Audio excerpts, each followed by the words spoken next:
Bharatiya Janata party ने सोमवार को विधानसभा चुनाव से पहले दिल्ली में आम आदमी पार्टी सरकार के खिलाफ चार्जशीट जारी की है। हालांकि आप प्रमुख अरविंद केजरीवाल ने भाजपा पर पलटवार किया है। केजरीवाल ने कहा कि बीजेपी के पास चुनाव लड़ने का कोई एजेंडा नहीं है। उन्हें दिल्ली की जनता को बताना चाहिए कि उन्होंने 5 साल में दिल्ली के लिए क्या किया है। इसके साथ ही उन्होंने कहा कि आपने दिल्ली वासियों के लिए बिजली, पानी, महिलाओं की यात्रा, सड़क और कई अन्य चीज़ों के मामले में बहुत काम किया है। इन लोगों ने क्या काम किया है?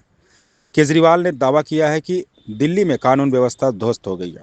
उन्होंने कोई काम नहीं किया है। अब जब वे चुनाव के लिए आए हैं तो वे मेरे खिलाफ आरोप पत्र जारी कर रहे हैं।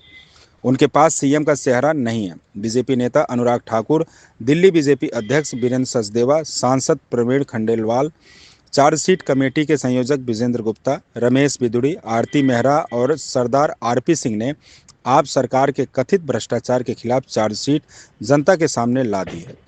मैं तो कह ही रहा हूँ, उनके पास, बीजेपी के पास ये चुनाव लड़ने के लिए कोई एजेंडा नहीं है, कोई प्लानिंग नहीं है। वो दिल्ली के लोगों को ये बताएं कि 5 साल में दिल्ली के लिए उन्होंने, बीजेपी वालों ने क्या काम किया।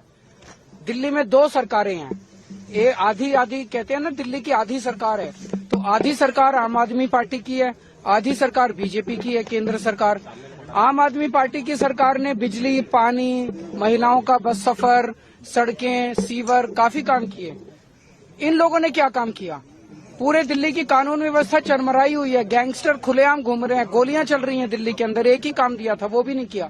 7 एमपी इनके हैं, एलजी साहब इनके हैं, उसके करोड़ों अरबों रुपए इनके पास, केंद्र सरकार के पास है। 4 सड़कें बना देते, थोड़ी सी दिल्ली के अंदर अस्पताल नए बना देते, कुछ तो कर देते बीजेपी वाले। इन्होंने कोई काम नहीं किया।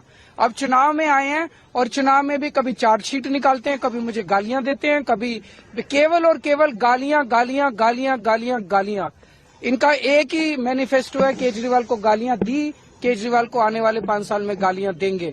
मैं दिल्ली के लोगों से पूछना चाहता हूं कि क्या गालियों से दिल्ली का विकास हो सकता है? आज मैं आपसे वोट मांगने आया हूं, अपने काम गिना रहा हूं कि 5 साल में मैंने क्या काम किए। मैं ये गिना रहा हूं कि अगले 5 साल में क्या काम करूंगा। इनके पास ना सीएम का चेहरा है, इनके पास ना कोई टीम है, इनके पास ना कोई नैरेटिव है, ना दिल्ली के लिए कोई एजेंडा है। बीजेपी सांसद अनुराग ठाकुर ने इस दौरान कहा कि आप सरकार ने यमुना नदी को इतनी बुरी तरह प्रदूषित कर दिया है, यह इतनी दुर्गंधयुक्त, झागदार और जहरीली हो गई है। मुझे याद है 2022 में एक प्रेस कॉन्फ्रेंस के दौरान केजरीवाल ने कहा था कि अगले चुनाव से पहले वह लोगों के साथ इसमें डुबकी लगाएंगे। यमुना नदी यानी 2025 के चुनाव से पहले भाजपा सांसद ने आगे कहा कि केजरीवाल जी 10 साल बीत गए और 2025 आने में सिर्फ 10 दिन बचे हैं। क्या यमुना की सफाई हुई? क्या यमुना साफ हो गई? उन्होंने साफ तौर पर कहा कि केजरीवाल ने दिल्ली को गैस चैम्बर बनाने का काम किया है। इस दौरान ठाकुर ने प्यार, मोहब्बत, कस्में, वादे गाने को गुनगुनाते हुए कहा कि देश में सबसे महंगा पानी दिल्ली में मिलता है।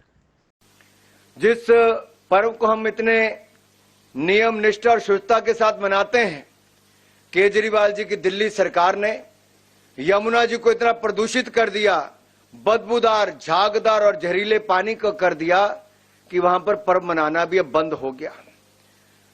मुझे याद है 2022 के एक प्रेस कॉन्फ्रेंस में केजरीवाल जी ने कहा था, और मैं कहना चाहता हूं, यहां पर कोट करना चाहता हूं, केजरीवाल जी ने कहा था, मैंने आपको प्रॉमिस किया है कि अगले चुनाव से पहले आपके साथ यमुना नदी में डुबकी लगाऊंगा। और मैंने आपको कहा था 2025 के चुनाव से पहले मैं आपके साथ यमुना जी में डुबकी लगाऊंगा। केजरीवाल जी, 10 साल हो गए और 10 दिन रह गए 2025 आने में। यमुना की सफाई हुई क्या? यमुना साफ हुआ क्या? केजरीवाल जी, यमुना जी तो आप साफ नहीं कर पाए। 2025 आ गया है, अब आपको डुबकी लगाने का समय भी आ गया।